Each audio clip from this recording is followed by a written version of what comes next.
What's going on, everybody? Welcome to the After Effect Podcast Show. I am your host, LeBron Stephen, but you can call me LBZ, LB, Big Brown B, Ryan, LBZ. Bronny, the choice is yours. Welcome to episode 70. Yes, I said 70. We have a very special guest. Alvin Scioneaux is on the podcast show today. Garyville, Louisiana native, played his football at Watford University. He had a quick stint with the San Diego Chargers.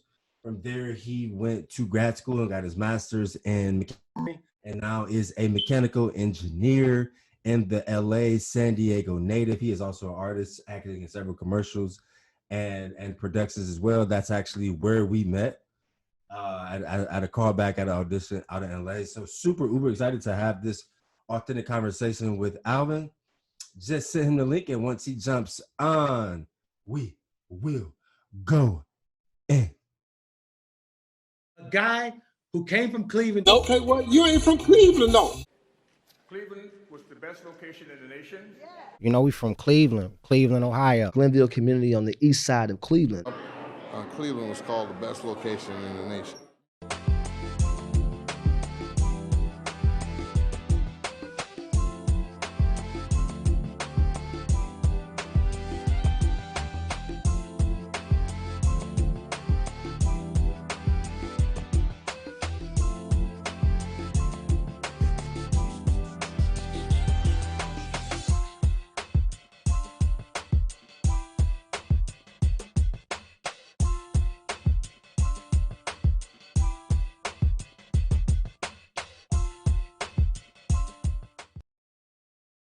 What's going on, bro? Happy Saturday, bro.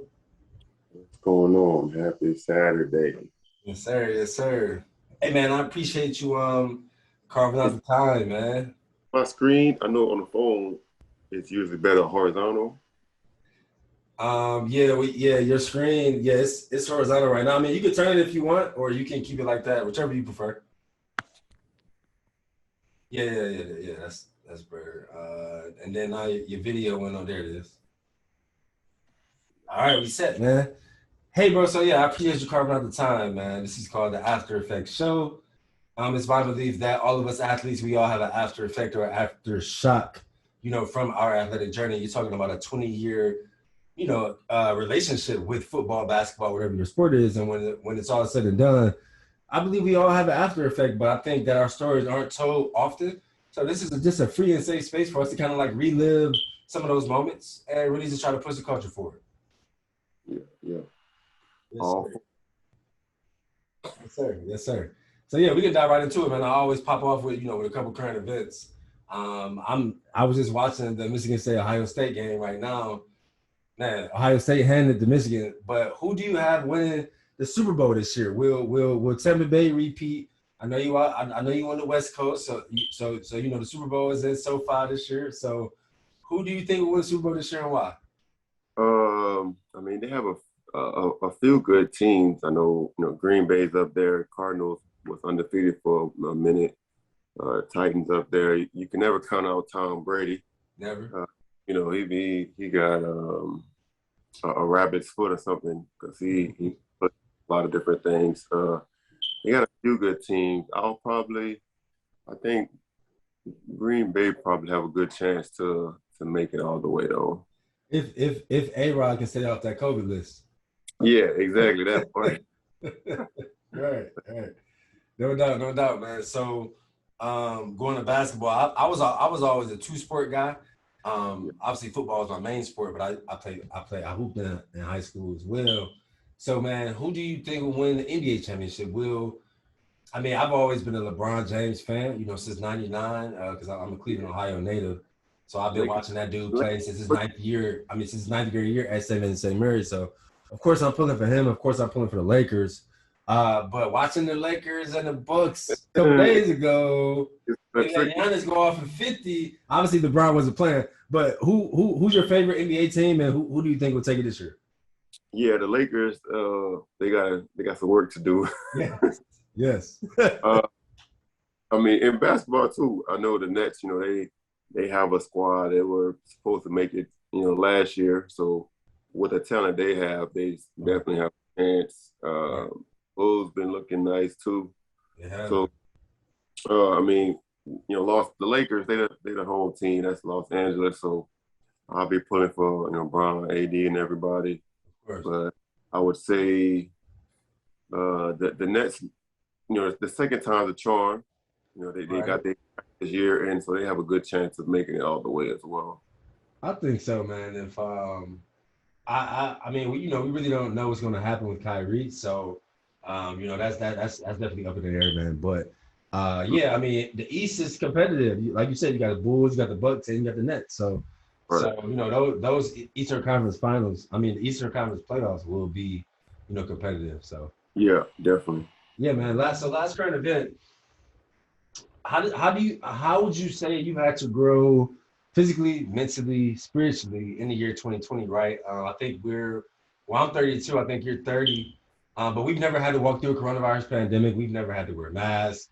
The world has never shut down. So we had to adapt in so many different ways and just live life different. So how did you find yourself having to grow, during those times? I mean, it's something that we're still walking through, like you still wear masks in certain places, and you got to be vaccinated here, or if you're not. I mean, it's so many rules. The world has changed so much since March of 2020. So what did you do? What was your process, during that time? So during that time, I actually got hired on to my current job as an aerospace engineer at Northrop Grumman. Okay. And the whole onboarding process was basically hands off.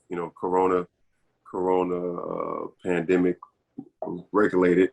Yeah. So you come in. Here's your laptop. Make sure you wipe it down. Not much really in person. Not much really socializing. And I started off working just from home completely. So it was all remote work, like a lot of people transitioned to during that time. Right. And as far as how to adjust, I mean, people have to adjust to not being as interactive. I mean, even with the technology, people being on their phones, people always been on the screen, is that much more being pushed now. Right. Just with the pandemic and socializing aspect. For me, I would say growing wise though. During the pandemic, I did a lot of just reflecting. I think a lot of people did, just because you obviously can't go out and about. Right. You got a little more time. Yeah, a little bit more time to self-reflect, become more self-aware. Exactly. I implemented different things such as I did home workouts. I know going to the gym was a joy of mine, and that much was axed off all the way. So right. I had to get these home workouts in to keep that consistency. Right. I did work on my ability to just be more considerate. That's something, the type of person I am. I'm very straightforward. I'm very blunt, and it sometimes can be taken the wrong way or can be misinterpreted. So that's something that I worked on personally, just the way I come across, getting a message across while making sure the seed is actually sown, as opposed to just throwing the seed down. Yeah, that makes sense. Yeah, man, I can attest to all that, and I would say the same thing. For me, I just try to dive into more books. Like you said, the world was less. There was no interaction. There was a lot less interaction. A lot of people were wearing masks, and like you said, most people were working, from home remotely. So that connectivity, that connective world that we're used to, especially back in the day in the 90s, early 2000s, before internet and everything kind of took over. It was kind of obsolete. Like you said, everyone was working from home. Everyone was doing home workouts. No one was really going anywhere. But yeah, I love that self-aware piece and kind of modulating, how you connect with people or how you spew certain words or whatever the case may be to connect better. Right. I love that. Right. Yeah. So. Yeah, definitely, man. So, man, yeah, let's dive into it. So, I wanted to ask you, because I know you're a Louisiana native. Is it Garysville or is it St. John the Parish? Because when I was doing my research, I saw both I saw both names. So which one is it? And Yeah. just kind of like paint us a picture on what it was like growing up there in the 90s. And obviously I always feel old when I say this. I'm only 32, you're only 30. But we gotta be honest. We grew up different. We didn't have social media, we didn't have video phones, we didn't have YouTube. The internet came out in like 97, 98, and you had to have money to even for your parents to even buy a PC and have one at home. So I don't think my parents, I didn't get one till like 2004 or 5. Like I was already in high school. So just paint me a picture of what it was like growing up there, like kind of in the 90s when it was a more interactive world. There was less social media. You really had to like be outside playing and interacting and talking and stuff like that. Right. So to give you the description, Garyville is a town that is within St. John the Baptist Parish. So Okay. in Louisiana, we have parishes is equivalent to counties and other. Okay. So yeah, so St. John Parish is the county, and then Garyville, along with Laplace, Reserve, Mount Airy, are all towns within that county. Understood. So I pretty much rep the whole county because I've lived everywhere in that county, in the parish. Okay. So that's the picture in regards to that. As far as growing up there in the 90s, yeah, we didn't have. I remember the dial-up internet connection. Right. You hear, Right. It take you 10 minutes to get on the internet. 10 minutes. All right, I'm gonna go make a sandwich real quick while I get on the internet. Right. So yeah, those were some fun times. The simple days, right? Right. Real simple. Access to everything in your face right now. But technology grows. That's a good thing. You have to grow with technology. Definitely. So growing up there, it was because we didn't have as much access to the internet and things as you mentioned before. It was more out and about. We in the streets playing football, basketball. I can remember playing street football with my neighbors from light pole to we getting it in. Right. Playing basketball in the driveway, hooping, or at the park playing basketball. Mm-hmm. I remember even one time myself, like 3 of my neighbors and my dad had a foot race. Wow. in the street from light pole to light pole, and on top of that we were barefoot. Now, we used to always race pole to pole, but I've never seen parents do that. Exactly. We still in high school age. Who won? Did your old man win? Come on. you know when they think they still got it, all right. Too far removed. Right. Come on, man, be serious. Right. Yeah, that's always funny. Yeah, so it was a good race though. I mean, it was close. Everybody was pretty close, but nah, he didn't get it. He didn't get it. Okay. So, and also barefoot, that's the country living in Louisiana. Yeah. You don't find too many places racing barefoot in the street. Okay, that's dope. Yeah, it was definitely fun time growing up and just connecting with people, the simple life, the stress-free life, the no bills life. Exactly. I would love to go back. So I feel you. So man, talk about like kind of when you started to come into your own athletically, right? And I always say this: any athlete that played sports, in college, whether that's Division I, Division II, or or was awarded a scholarship, right? We all know or have that light switch that turns on. Usually around 8th grade. For me, it was 10th grade, 9th, 10th grade. When you start to realize that the dream of possibly playing a college sport or going to school for free, you start to notice that dream can be a reality. You start noticing that you're better than a lot of your competition. You start noticing that, you win a lot of awards, or you scoring the most points, or just all those kinds of things. So when did that light switch turn on for you when you said, oh man, I'm balling, it seems like I'm better than a lot of people, or I'm making a lot of plays, I'm winning a lot of accolades, and you started getting those college letters, and it started becoming kind of to become a reality. Like, hey, I may be able to like, play football in college. Like, I mean, for me, just growing up in the '90s, I always wanted to play college football. I started playing at 8, but when you grow up in your small town, wherever you're from, you have those dreams, but it don't really turn it into the reality until you actually get to high school and see if you're good and all those kinds of things. So like for me, Right. it started to be surreal in 10th grade when I started to get all those letters. And then I think summer before my 11th grade year, I got my first offer, which was from the University of Indiana. So then it was started, then all the offers started to come. I got like 10 over one summer. And so, but it came so fast. It's like I couldn't really like sit in it and bathe in it because I just was trying to I was trying to ball on the field. I was trying to keep my grades up. You got so much going on. So when was that time for you, would you say? So I have actually a unique story. Yeah, I love unique. I love unique. in that regard, it wasn't. I didn't realize that I was, a lot better than everyone else. Okay.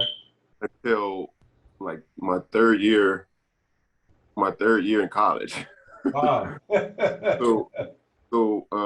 So I first started playing football.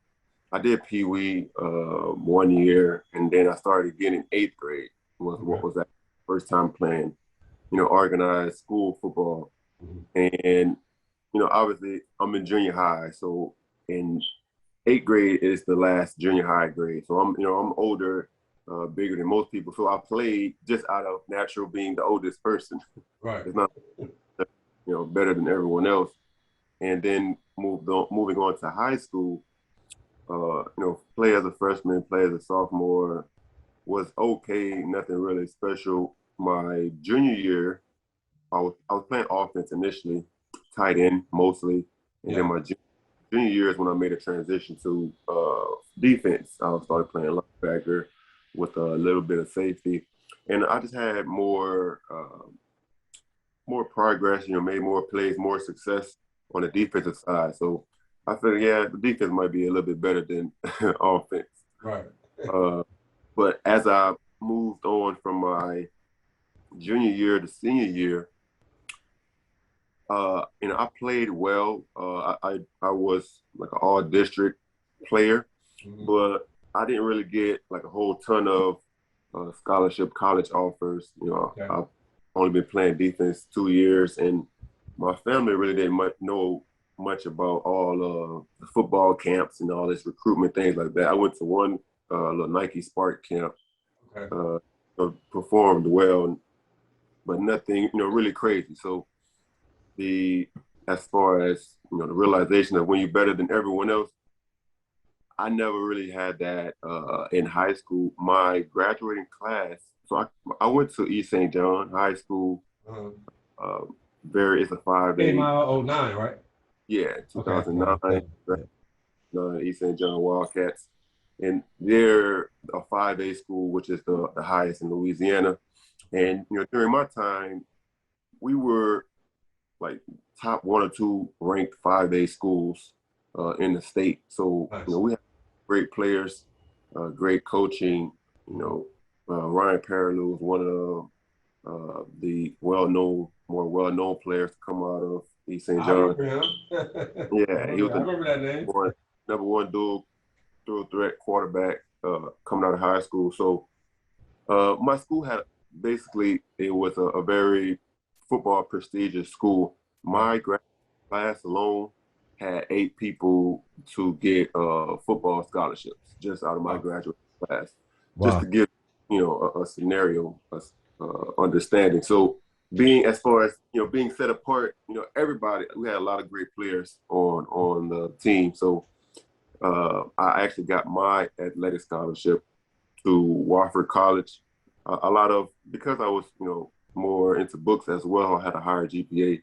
A lot of like Patriot League, Ivy League, more academically prestigious schools were looking at me. The athletic scholarship that I ended up taking was to Wofford College in Spartanburg, South Carolina. And the head coach at the time mentioned to me that, 2 plays really made him want to give me an offer. And both of the plays, I pretty much did the same thing. It was a play where like I'm playing outside linebacker, and the running back broke a long run on the opposite side of the field, and I pretty much chased them down from the back end, the backside linebacker, chased them to save a touchdown. So the coach just seen my hustle, seen my dedication to just they love those kind of plays.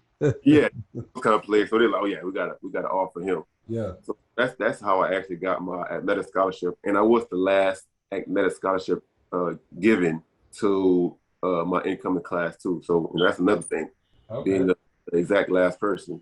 Yeah. But it was still my red shirt sophomore year when I became an All-American. All-American. I read that. Yeah, playing college football. That I really maybe I am. Maybe I am nice. Halfway nice. And that came from the dedication, that came from putting in the work.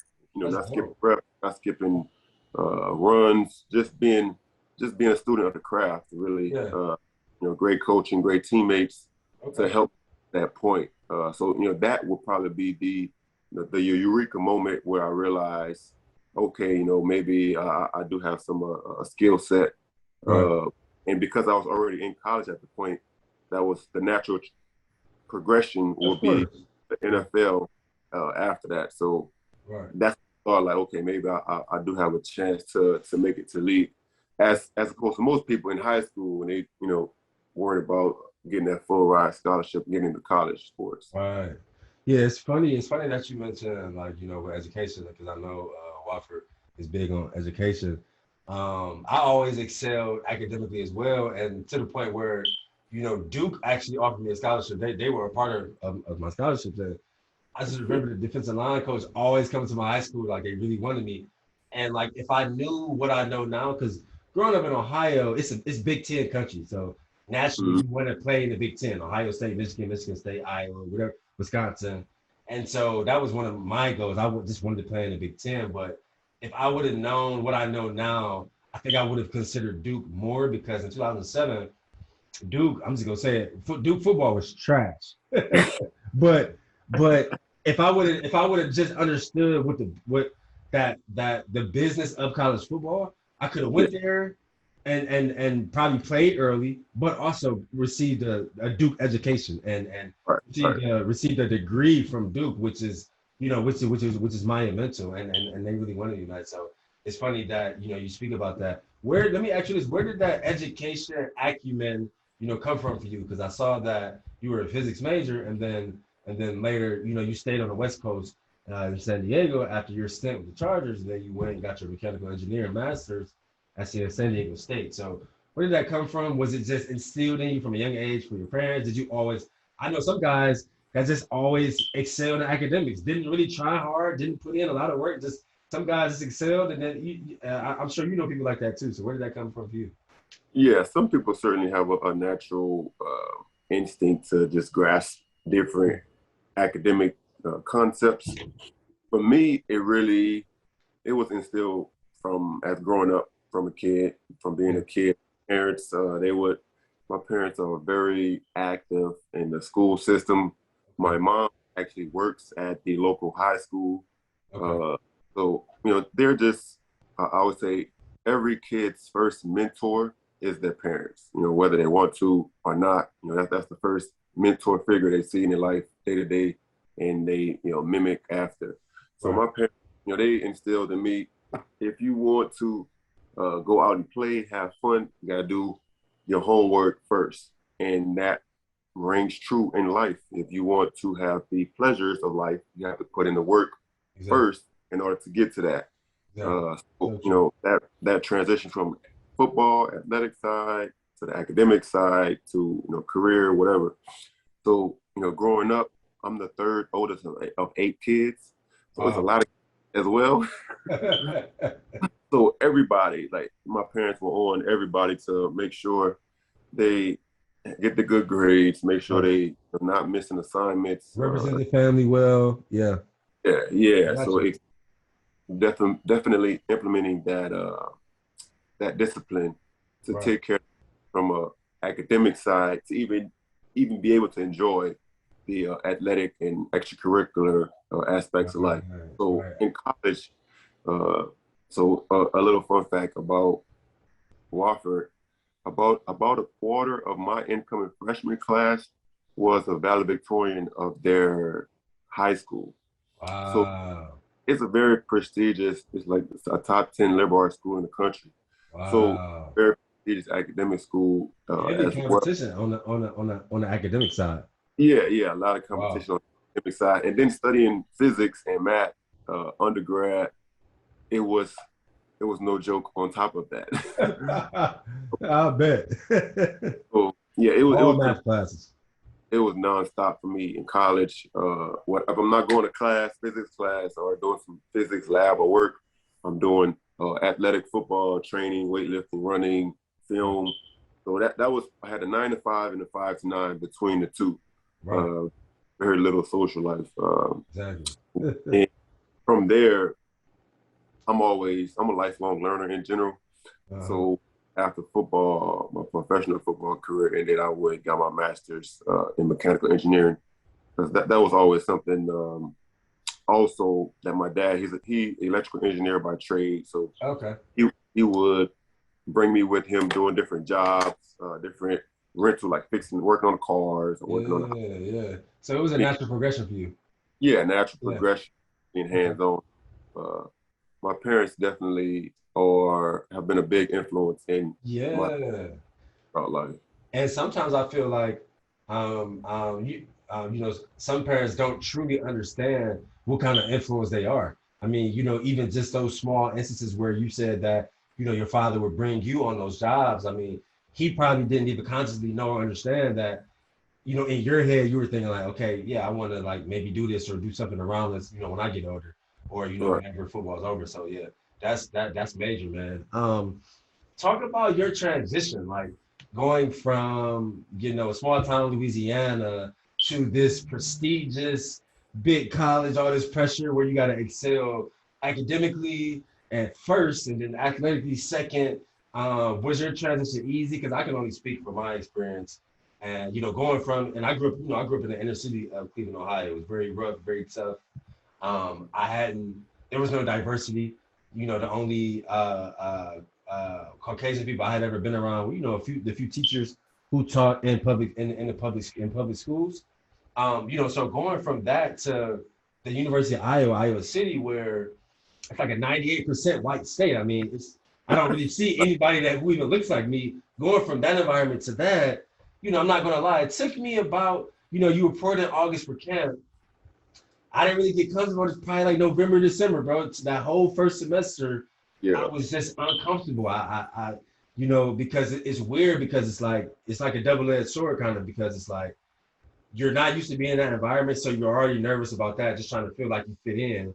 And then secondly, you're a football player, so everyone knows you. Everyone knows you're the incoming guy. You're riding the campus school bus. People are saying hello, things like that. They want to talk. You don't even know them, so it's kind of like a double-edged sword. It took me that was what was surprising to me. So that's why I always ask guys, how was their transition? Because it was surprising to me that it was so tough. Like, it took me a while. So how was yours? Yeah, my transition was a process, for sure. Now, actually, about Watford, it's not a big school or campus at all. Okay. The student body is 1,600. Oh, okay. So yeah, Iowa is all the Big Ten schools are ginormous. Yeah, 1,000 plus, right? Yeah. So, Watford is a very small private liberal arts school that excels academically. Even Spartanburg is a small town in South Carolina as well.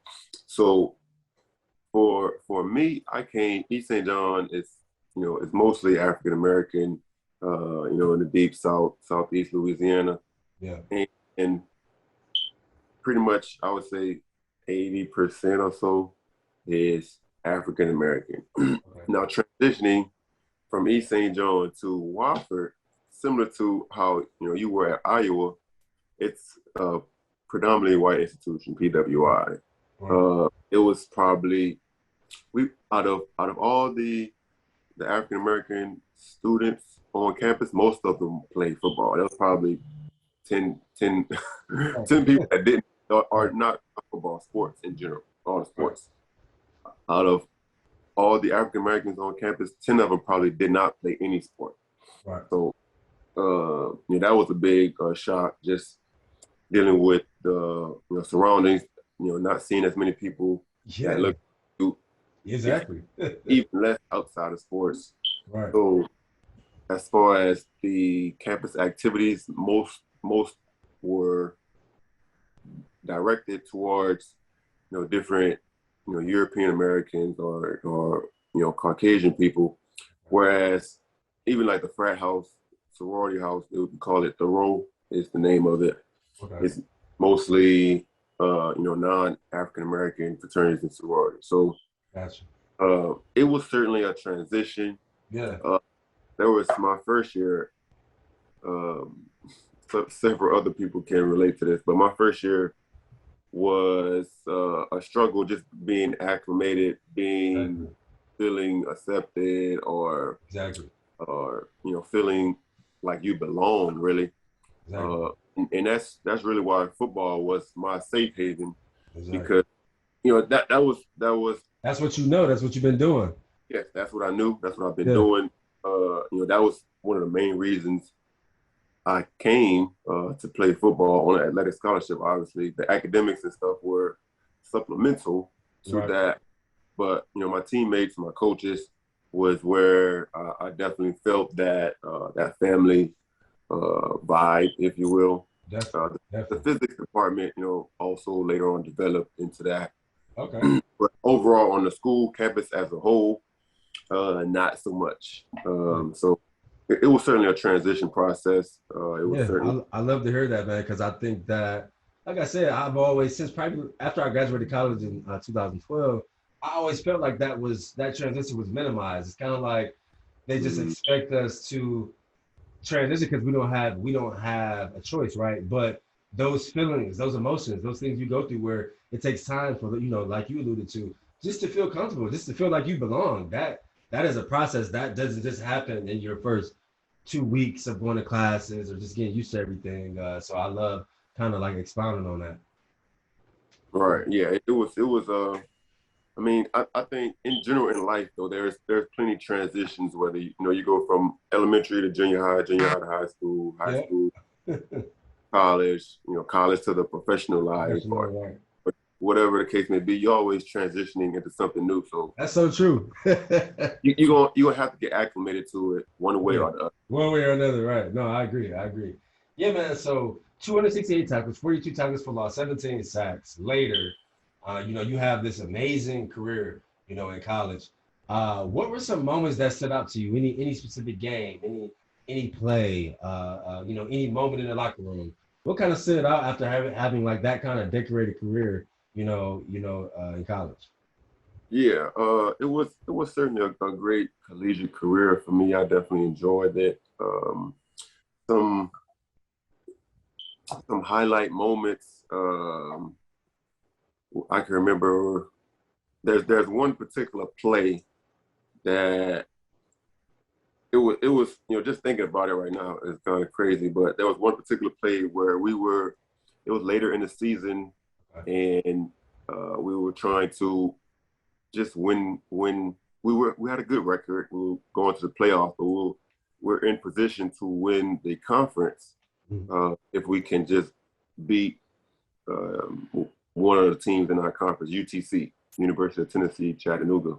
We all played in the Southern Conference, Appalachian State, Georgia Southern, Furman, with some other teams in the conference. Gotcha. And if I remember, Appalachian State, beat Michigan. Oh yeah, I remember that. So it was stiff competition in the conference.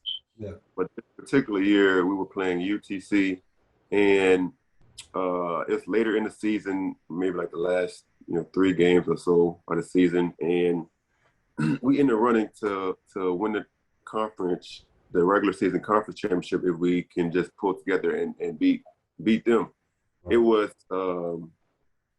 I think it was either tied or we were down by 1 score, and we on defense, so we need to get the ball back to pull ahead. Okay. And they were marching down the field, getting some success, And I can remember my defensive coordinator and position coach, just like, hey, we need to make a play. Big time players make big time plays and big time games. Yeah. big time games. So, everybody getting a little bit of antsy, just building defense in the moment. So I'm like, okay, we got to make something happen. Let's go. So the play, they were trying to just march down the field to kick a field goal win, basically. So they crossed the 50. They were approaching getting into the red zone, and there was a play where the quarterback did more like a quick out type of deal. So just hike the ball, one step, and bam, hit a quick out. I was on the line of scrimmage as a linebacker, about to rush the outside, and then right on the snap, I dropped back underneath the out route where they was intended to throw. As I dropped back, doing all my reads, locating the receivers, so forth. Right. As I locate the receiver and turn back to see the quarterback, I see that quick out is coming. The ball, it's like slow motion. The ball is in the air coming right above me. I basically jumped up with one hand and picked the ball off with one hand as I'm falling back, kind of like an Odell Beckham moment. Yeah, wow. On defense. A one-hand pick. Hand. Falling back. One hand pick, falling back. That's dope. Remember the game when we need to make a play to pull ahead and score. Of course. And like that, I can remember as I picked the ball off, the whole sideline going crazy. They're like, okay, this is the play we needed. Yeah. Is now we got the opportunity to just, we can kick a field goal or score ourselves and win the game now. So, just a total transition, momentum swing in the game. That's dope, man. I love that. It was huge. It was huge. And we ended up going and scoring and actually winning that game and winning the conference championship regular season that year as well. So like that was just like one example of a play really that you never forget. intense moment. Yeah. Yeah. I love that, man. So talk about, the 2014 NFL draft. Like we said earlier, you had this decorated career. I know, not too many got, or you all probably don't have like a big like lion's share of guys who go to the NFL. So talk about what you were hearing going into 2014 NFL draft. Did you think, were you kind of like 1 foot in, 1 foot out? Like, okay, I'm just gonna maybe go to grad school, take advantage of this physics degree, and if football happens, it happens. Or did you already kind of know that you would get a priority free agent deal, after the draft if you didn't get drafted? Yeah. So leading up my last year, leading up to the draft and everything, I'll talk to some coaches, talk to some agents. Like a lot of people, unfortunately, really, people talk the talk. Coaches talk the talk. The agents talk the talk. Yeah. I was told by one coach that I would be drafted in the later rounds. Wow. Everything goes to plan.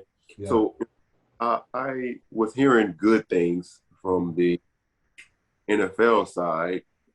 Of course, though, it's all talk at the end of the day. Nothing's certain until it's done for me. So I still applied to grad school. I still took the GRE. My plan right out of undergrad at Watford was to go to either maybe Clemson, for there they have a good engineering program. So I was going to go just straight into grad school there. But you ended up at San Diego State because you went out to the Chargers.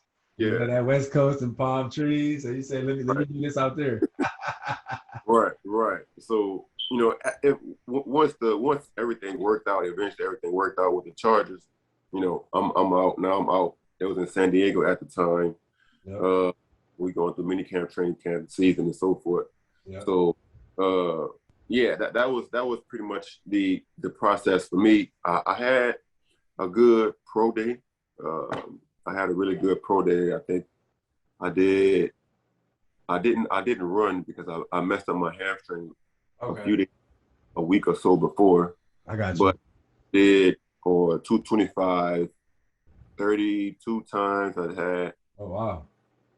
I did 27, I think. Yeah, you were strong. Yeah, exactly. I mean, and you don't see too many linebackers or outside of linemen doing 30 plus. Yeah, definitely not. Definitely not.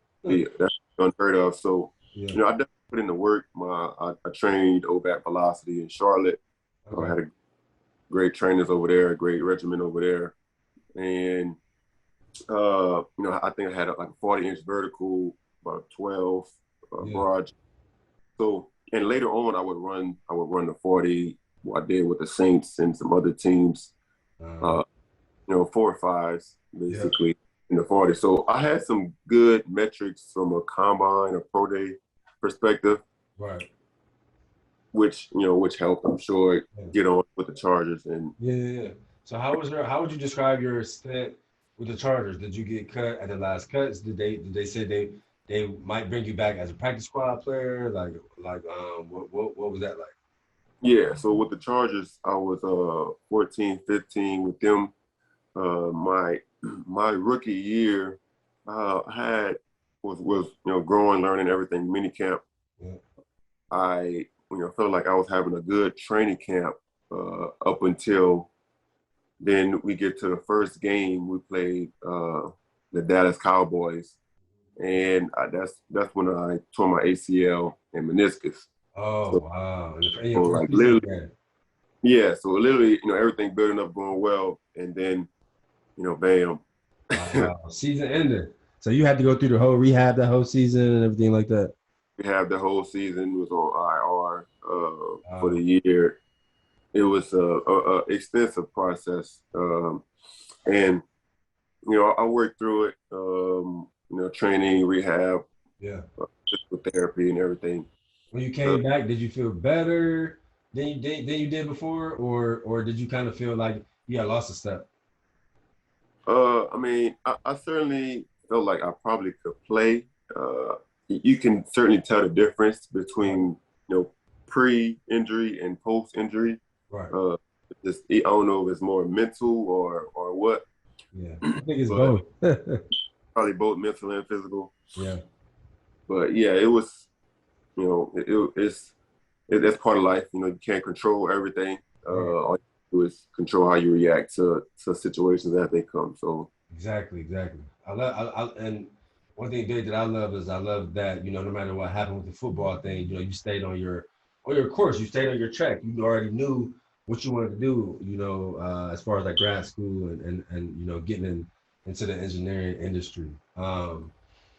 So if you can remember, when was like the time where you said, okay, I'm done with football. Like I'll never put on a helmet anymore. Was it a good day? Was it a bad day? Was it like a period or a transition? And I always have to be honest and transparent, on my platform. That was a really hard time for me, right? I mean, I started playing football at 8. I played. I went undrafted in 2012. I tried out for about 3 teams: the Packers, the Cardinals, and the Patriots. Where they fly you in and you do that individual that workout. Right. There's usually a couple more other guys there. So I was hoping that something would catch with that. Then I went the arena route. I played 2 arena football years just to have like some present film. And when I got to age 26 or 27, I said, man, I'm kind of getting up here. This is pretty much it.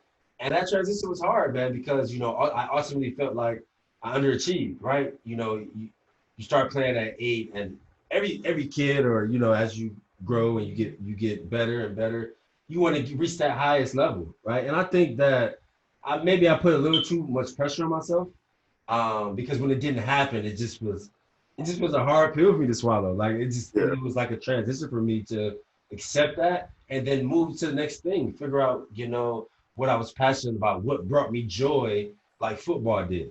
So if you can't remember, was it a day for you? Was it a transition for you? Did you, after you rehab, did you just know you didn't want to play no more, or you were okay with it? Like, how was that for you? Yeah, the transition process for me was certainly a difficult time. I can remember I was supposed to go to Canada. Initially the Edmonton Eskimos had picked me up. Edmonton, yeah. Yeah, but then when they released me, I was supposed to sign back with another CFL team. They were Like Calgary or Saskatchewan or something like that. BC Lions. Okay. So of course, like a lot like teams in general, they talk a good talk. Right. But for me, I like to be proactive. I like to stay busy. I like to stay moving. I got 6 jobs literally, and I'm not a reactive, passive type of person. I hate waiting. Yeah. So while I'm talking to one CFL team, I was also I'm applying to grad schools again. I'm taking the GRE again. Yeah. I'm getting my post football career in line to move forward regardless of whether football works out or not. Right. And pretty much once I got the acceptance. Where did that, because I'm just trying to figure out, was that a learned skill set, like for you to keep your eyes on several prizes? Because I feel like I got kind of stuck. Like I wanted football so bad. Yes, I was educated, and yes, I graduated. With my bachelor's. I got my bachelor's in sports management, and I also got an associate's in finance. But I just felt so stuck, like because I wasn't sure if sports management or finance would bring me the joy that football did. So was that something? Was that learned behavior that even while you still waiting on the CFL or maybe you get another NFL opportunity, you were still taking the GRE, you were still applying and interviewing to get into grad school? Like, was that a learned behavior, or did your parents just kind of instill that in you? Yeah, I mean, I would say it's a little bit of both nature and nurture. My parents definitely instilled in me the mindset of making sure you're not just all putting your eggs all in one basket, right? So you have many things. You have many things to offer, and make sure you have many opportunities to, in case one thing doesn't go right, you got always something else to fall back on. Right. And that's also something, with my mentality, I'm not much of I'm kind of hard-headed, knuckleheaded. Right, your parents and grandparents, you knucklehead. I like to do what I want, when I want, how I want it. Yeah. So, and even in society, though, to your point about just focusing on football, within our community, African American community, it's always pushed of, you're gonna either be a sports star, you're gonna be some type of musician or rapper, or you're gonna be entertainer of some sort. Right, that's it. That's either sports or entertainment. That's the only two. Whereas you can't be academically inclined, you can't be business inclined, you can't do any besides those two things. It's not very prevalent, like you say, in the Black community. It's not very prevalent for reasons that the United States has funneled into. Talk about the history of the United States. Talk, right? That's a couple podcasts in itself. Oh, definitely, yeah, that's a whole nother episode, right? But also in the community itself, we have to, even though the United States may try to funnel us into one category, that don't mean we have to accept that as being the only option as well, right? So it's twofold on that end as well. So for me, it was really just a matter of I like to keep it moving. So my parents instilled a lot, and also just I like to keep it moving as well. I got you. So was that day or transition, was it easy? Did you have any regrets? Did you just kind of sit there and just take a deep dive in your head through memory lane, think about all those plays in college, think about those plays in high school? Because it's really, I think society tries to paint this narrative like it should be an easy transition, but it's like I say, when you've been doing something for that long, all those practices, all those injuries, all that treatment, and then you tell yourself consciously in your mind that, okay, I'm never going to do that again. I'm never gonna put on shoulder pads. I'm never gonna put on. That's never gonna happen again. That is not something that you can just wake up the next day and say, oh, okay, that's it. It's a Right. process. A lot of people don't understand that, growing up playing sports, regardless of what it is, it pretty much consumes most of your life. Like imagine doing something for 10 years plus, and 90% of your day is catered to that one thing. Exactly. And then all of a sudden the next day, It's all done. right, you have an empty void Exactly. that you're not even thinking about. It used to be Exactly. that expression. You have to feel that 90%, and it's like it just goes away. You have to find things. What's going to feel that 90%? Like you said. Feel it with, right. And that's why sports players after retire either get into go bankrupt or get into drugs or whatever the case may be, just because they're looking for something to fill that void, which is not easily sought after and attained. So people think it's an easy transition. For me, it was rough. I could remember during my transition period, I was just working little jobs here and there, not really knowing my purpose. I'm waiting on to get back to me and actually get. And I'm so glad you said that, bro, because though you're a really successful guy now, it's like, man, that transition when you first starting off, when you 24, 25, like you said, you hold different jobs trying to figure out what your niche is, but you still kind of just don't know. You just trying to figure it out, like as you go. Yeah. It was a process, a rough process, but we made it through. Oh yeah, we always gonna make it through. Yes, sir. Yes, sir. No, I love that, man. Last question, bro. Get you out of here. What would you say is Alvin's after effect?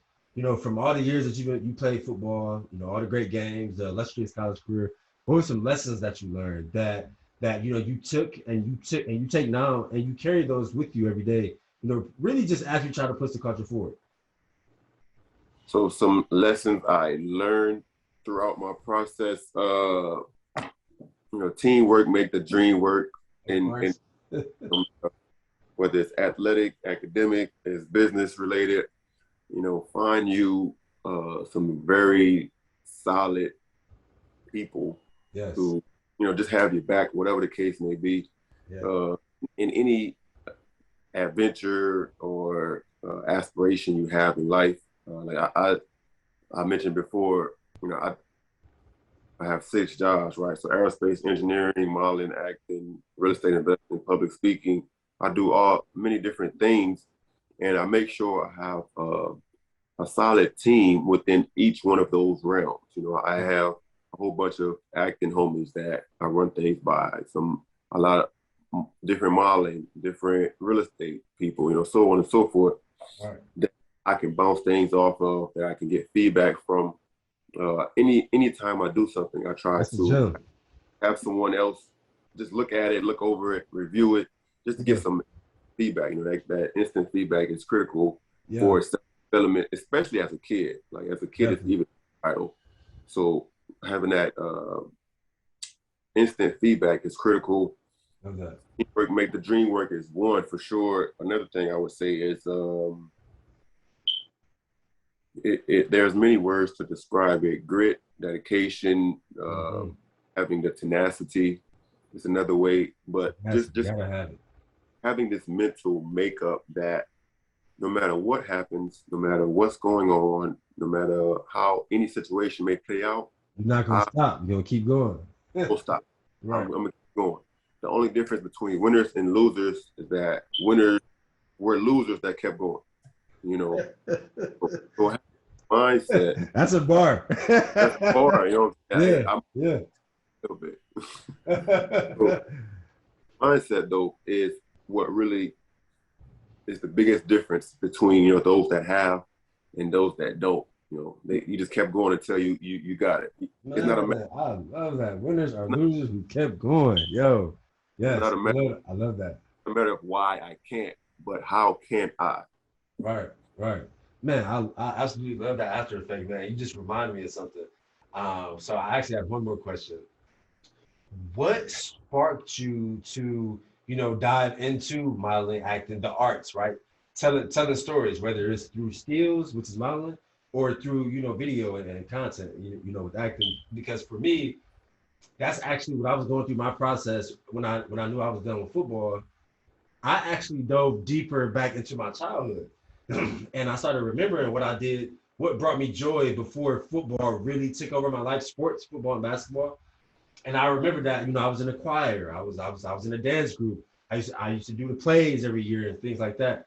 And I used to sketch. I was like one of the best sketchers. I had a big sketch binder. I was one of the best sketchers in the school. And so when you think about that, for me, I thought like, okay, that's all arts related. So I started sketching again because I had stopped. I started sketching again. I was living in Atlanta at the time. So I started studying the industry, you know, how to get an agent, how to get headshots, how to do submissions, how to get booked, things like that. And just, you know, get my feet wet, things just started taking off rather fastly. And that's how I got into acting. It's funny because, you know, we were able to cultivate this relationship, but we met at a callback audition in LA Right. for a fitness brand, for a fitness commercial, something like that. And so what intrigued you about the arts, just in general? Like, why did you get in that? Especially being a academia guy, like really excelling in academics. Yeah. For me, it was more the attraction to creativity. You know, I'm a creator at heart. You know, even within engineering, I do design engineering. So, you know, creating different components for satellites and spacecrafts. Wow.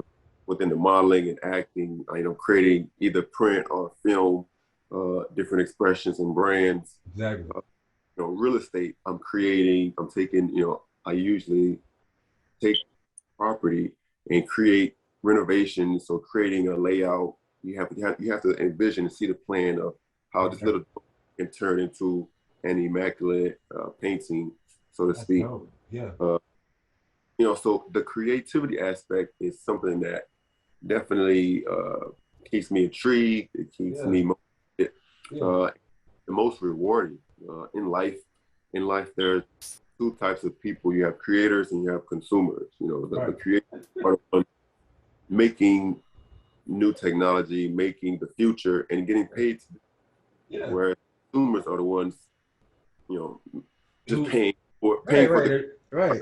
They're paying and they're consuming. They're not interested in the creative process. I love that, man. Yeah, that's great. I like to drive the future forward, create the future, so to speak, myself. Yeah.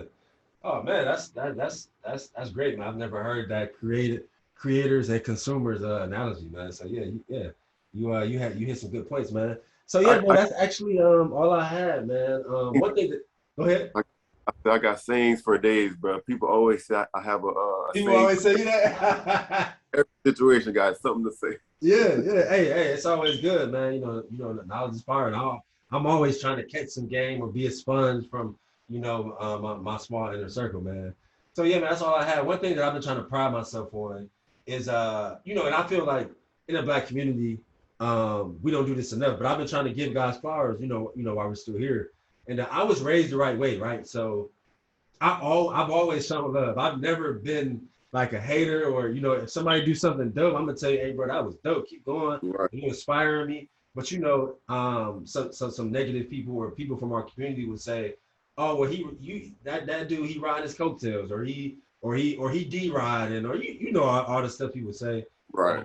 So I just want to, you know, I know we've only saw each other once or twice, you know, at auditions, man. But everything you've done, everything you've accomplished, man, you definitely keeping me motivated to keep going.